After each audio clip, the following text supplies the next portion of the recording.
Commissioner Karachi ने traffic हादसात की रोकथाम के लिए दिन के औकात में हैवी ट्रैफिक पर मुकम्मल पाबंदी आयद करके दफ़ा 144 का नफाज कर दिया है।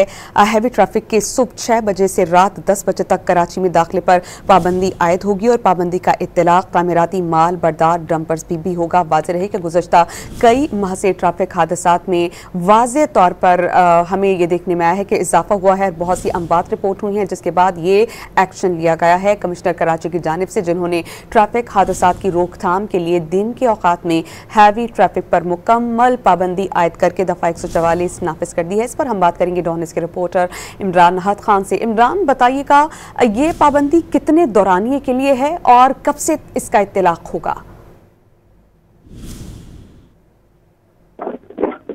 इमरान, आप हमारे साथ हैं?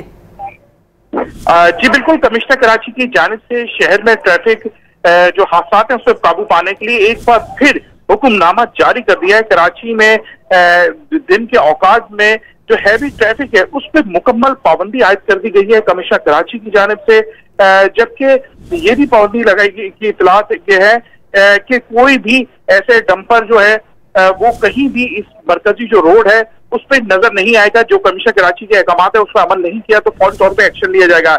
हैवी ट्रैफिक को सुबह 6 बजे से रात 10 बजे तक शहर में दाखिले की इजाजत दी जाएगी। हैवी ट्रैफिक जो है शहर में दाखिले की पाबंदी जो है वो डीआईजी जो है ट्रैफिक उनकी सिफारिश पे जो है वो लगाई गई है कमिश्नर कराची की जानिब से। जबकि उनका ये भी कहना है कि जो हैवी ट्रैफिक है वो सुपर हाईवे से न्यू कराची इंडस्ट्री एरिया बराह रास्त जो है वो जाने की इजाजत दी जाएगी, जबकि नेशनल हाईवे से गोदाम चौरंगी बराह रास्त जो मंजिल पेट्रोल पंप है वहां से वो जो है कुरंगी तक जो है जाम सादिक पुल तक जाने की इजाजत दी जाएगी। उनका कहना है कि इसके अलावा अगर शहर में डंपर लोडर या हैवी ट्रैफिक नजर आता है तो उस पर कमिश्नर कराची का कहना है कि सख्त अहकाम किए जाएंगे, क्योंकि इन हैवी ट्रैफिक से कराची की शहरियों की जो है वो जान जा रही है। उनका ये कहना है कि अब कोई कंप्रोमाइज नहीं किया जाएगा। अगर फौरी तौर पे इस पे डंपर या लोडर या हैवी ट्रैफिक वालों ने अमल दरामद नहीं किया तो उनके खिलाफ सख्त तरीन कार्रवाई की जाएगी। कमिश्नर, बहुत शुक्रिया इमरान नहद खान।